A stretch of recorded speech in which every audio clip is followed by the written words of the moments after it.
Okay, so simulan na tayo ng beam design using Excel from ETABS output. Then, meron tayong mga inputs dito. So, ito yung flexure. So, sa flexure ito. Next naman is shear. Tapos, meron ng calculation. Then, ito yung schedule. Okay, so simula muna tayo dito sa selection. So, selection muna tayo. Ngayon, dito sa beams natin, so note, beam should be ln over h greater than equal to 4. So, yung ln natin is unsupported length. So, SMRF siya.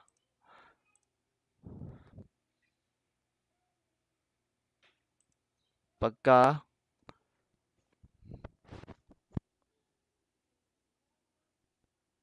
ln over h. So, let's say this is our beam.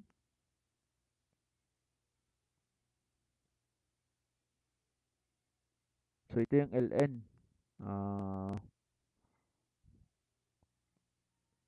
Itong distance na to, yan yung ln.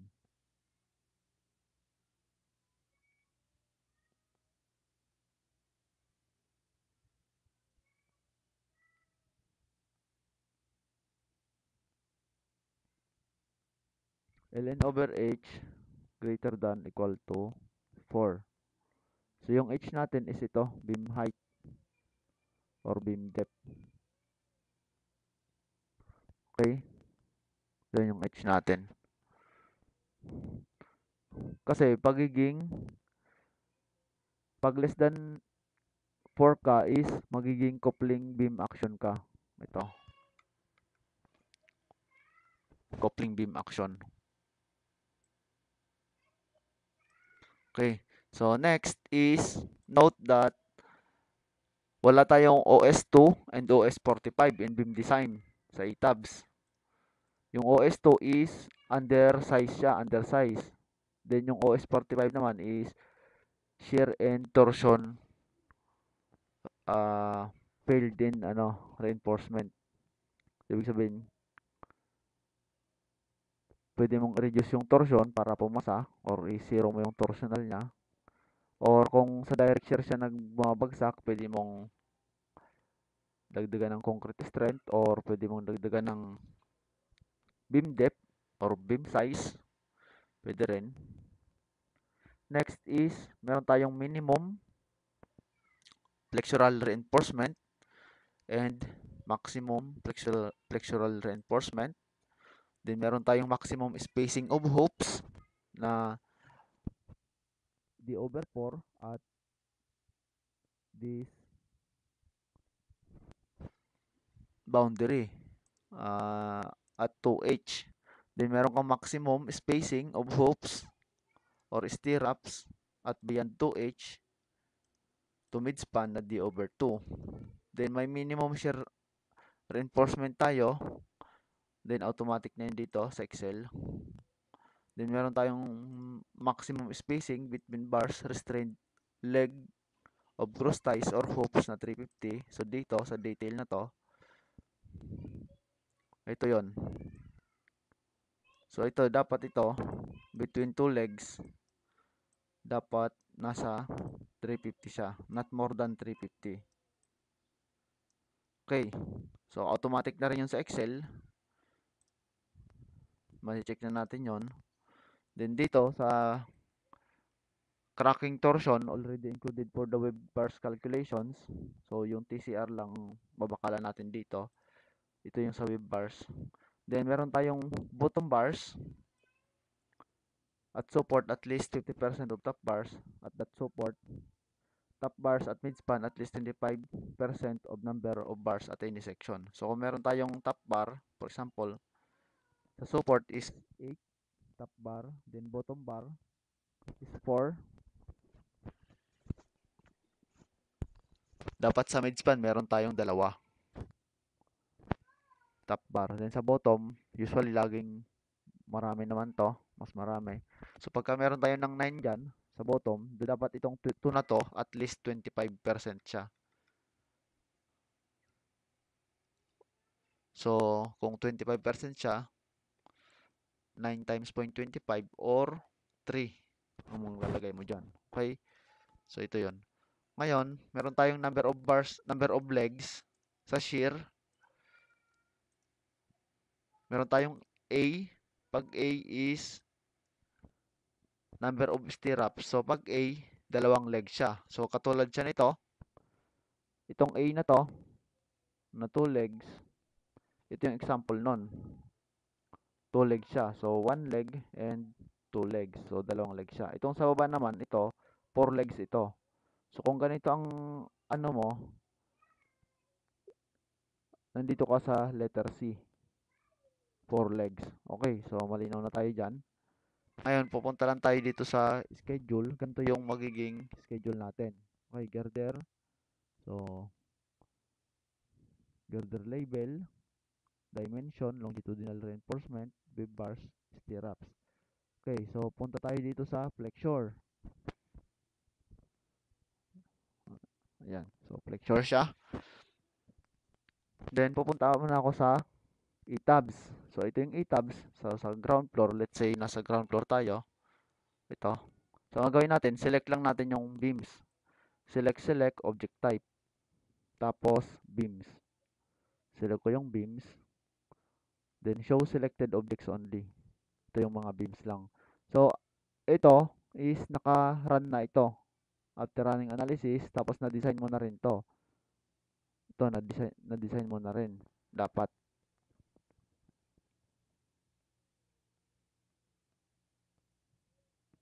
Okay, so design load combinations, ito tama na, lahat ultimate, then na okay ko na siya. Then, click ko lang to para mag-run yung design.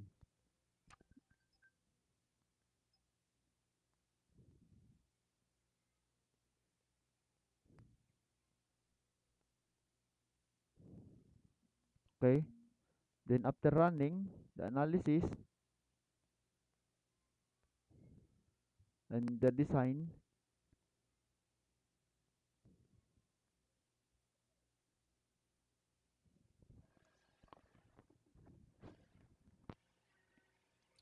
ito na yung top and bottom bar natin. So, ngayon, ang kailangan natin dito, yung beam label beam naming natin dito is ganito, B350 by 600. So, B350, itong by na yan is X. So, X lang yan, letter X by 600. Dapat walang space. So, kasi sa Excel, naka-set na ganyan dapat yung ano. Okay, so, i-display natin ngayon yung beam label. So, object assignment, labels, tanggalin ko yung sections, click apply. So, ito yung magiging beam labels natin. So, ito yung lalabas dun sa Excel, B1, B2, B3, B4. So, let's say B1 tayo. Sa B1, so display ko lang yung longitudinal reinforcement. Display ito. Display design information. Click. Then longitudinal. Apply. So, ito yon. Sa B1, ito yung B1 pag ni-right click ko. So, B1 siya. Ayan. Then, makikita mo dito, ito yung top bar. 738 mm squared, 295, and 782. So, ito yung top bar.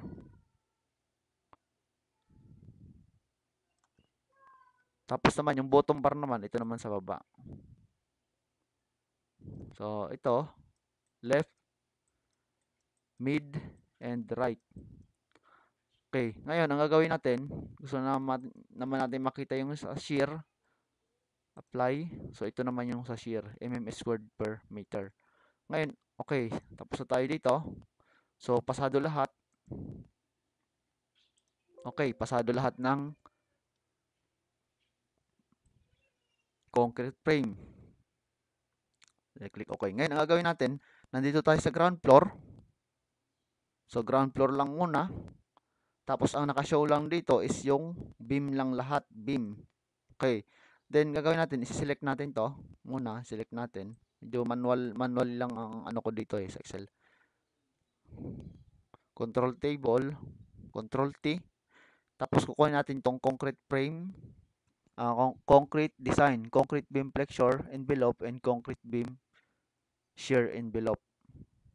So itong dalawa na to. I-check natin yan. Tapos click OK. Okay, ngayon click OK. Then dito, ito na yung results. Okay. So right click ko to, export to Excel. So dito sa book 1, ito na yon, yung concrete beam flexure envelope. Okay, next is drop down lang natin to. Punta ka naman dito sa beam shear. Beam shear, right click, export to Excel.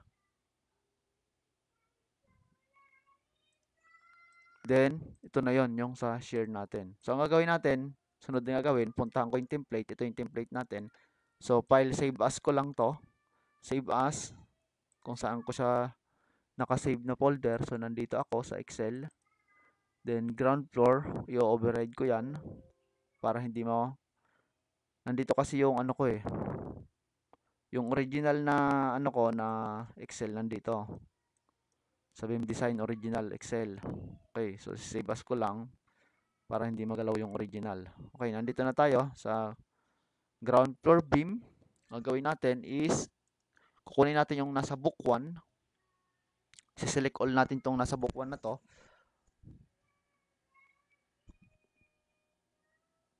I mean ito.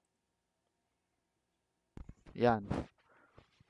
Select natin yan hanggang sa baba. Ayan. So lahat ng beam data na-select natin. Then control copy, control C. Tapos punta tayo sa beam template. Control V. Ayan. Okay. Okay na yan. Then punta tayo sa shear. Sa book 2 naman tayo sa na-export natin. Shear. Yan. Select natin lahat yan.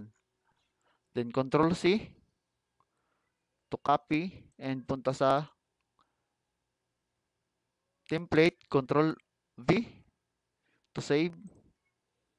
Then ito na siya. Gagawin natin is generate.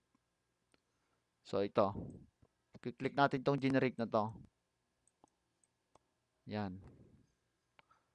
Pag click natin yan, click OK. Then ito yung schedule natin. Ito na yung mga girder label. So nasa schedule tayo. Pero babalik muna tayo dito sa calculation. Dito ka pupunta. After mo maklik ito na generate, dito ka pupunta sa calculations.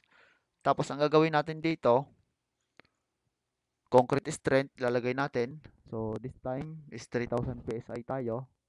So dito sa concrete strength na yan, so 3000 PSI divide 145 equals 20.68 or 20.7. So let's say 21 yan.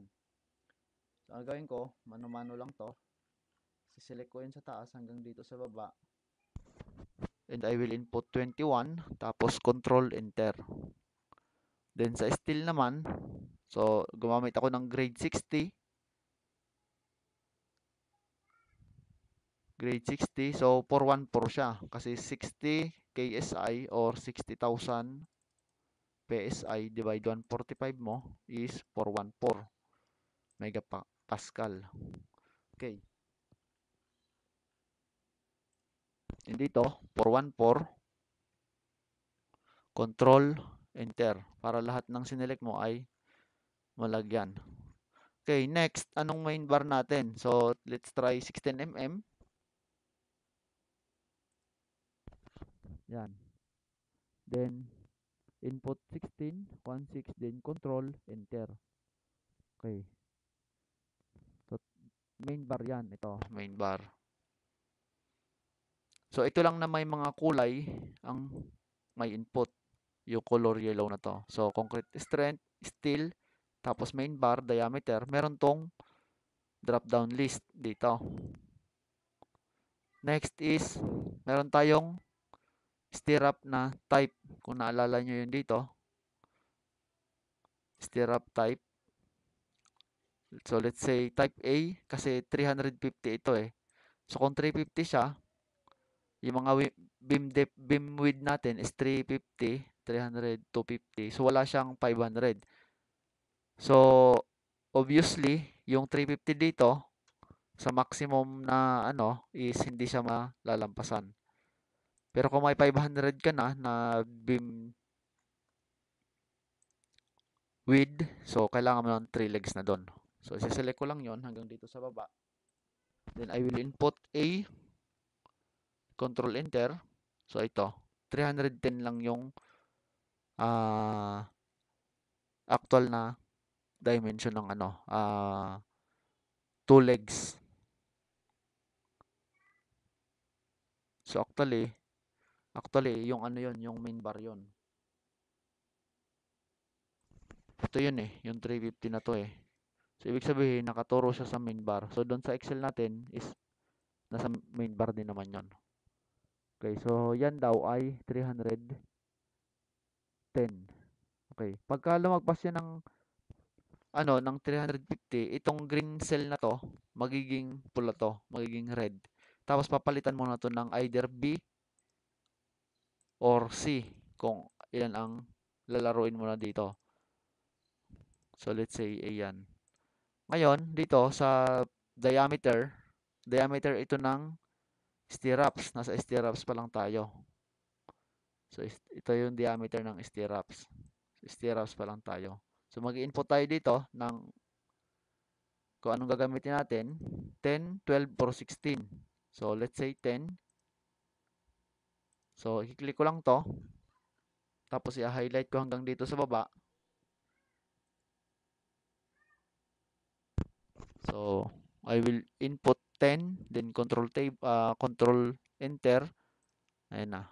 Meron na tayo dyan. Then dito sa web bar diameter, let's say dito sa web bar is na-consider dito yung cracking torsion. Ngayon, lagyan mo natin ito ng 10 mm. Ayan. Then input 10, control enter. Then ito na siya. Ngayon, pupunta natin itong schedule dito sa baba. So after natin malagyan itong mga columns na to ng concrete, steel, main bar diameter, type, na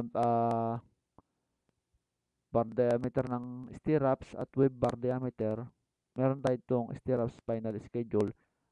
Then magkakaroon tayo dito ng top and bottom bars. Then pupunta na tayo dito sa schedule. Ito na yung final schedule natin. Schedule, so ito na yon. So top, bottom, top, bottom, top, bottom. Then dito sa schedule na to, ang ginawa ko dito ay yung left and right na top bar and bottom bar ay pinarehas ko. Para hindi, kung mapapansin mo ito,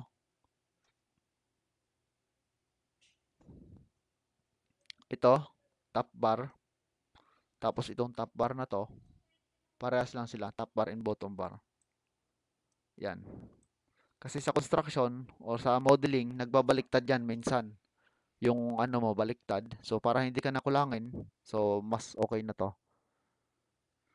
Okay, so ito na yung girder schedule natin. Then ito yung i-input sa AutoCAD. Tapos, yung itong mga girder label na to, ito lang din yung nasa eTabs.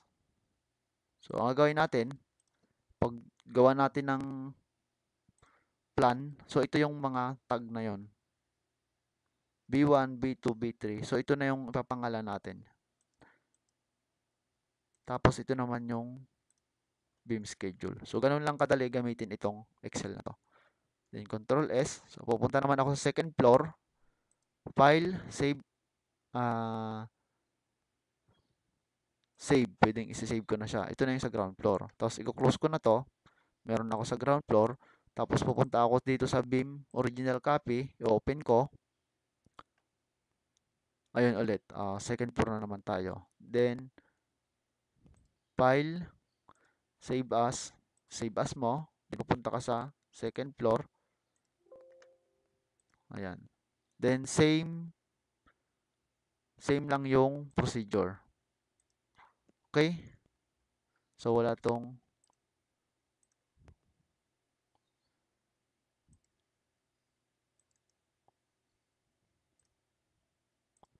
okay. So,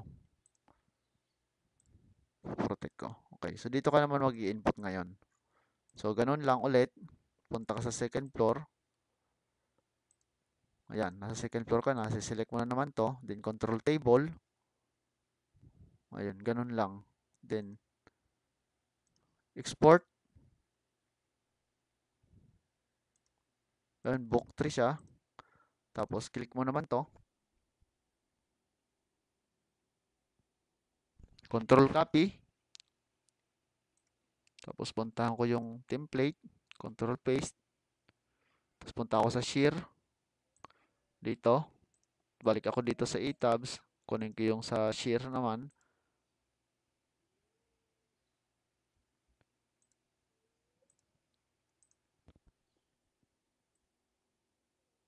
Then, copy. Puntang template. Then, paste dito. Control V. Tapos, generate.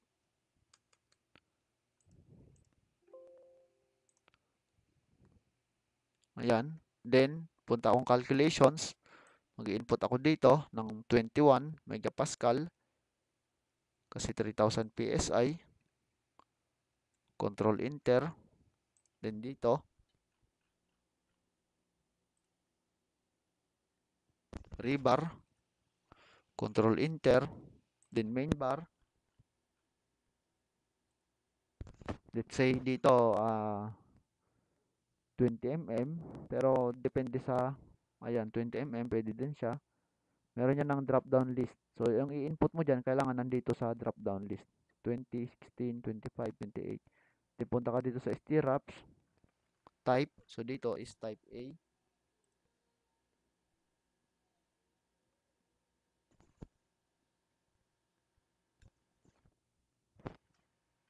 And then, bar diameter ng stirrups.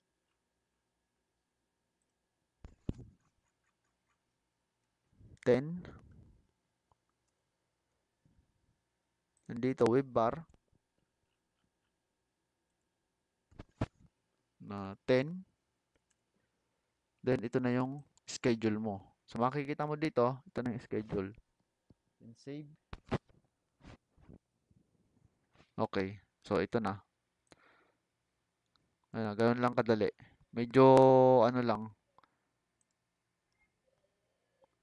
Then, close ko na to. So, this is the tutorial for Beam schedule. Okay, so thank you for watching. I hope you learn from this. Okay, so nasa akin lang Excel. Pwede kayo mag-PM na lang kung interested kayo. Okay, so this is the end of the video.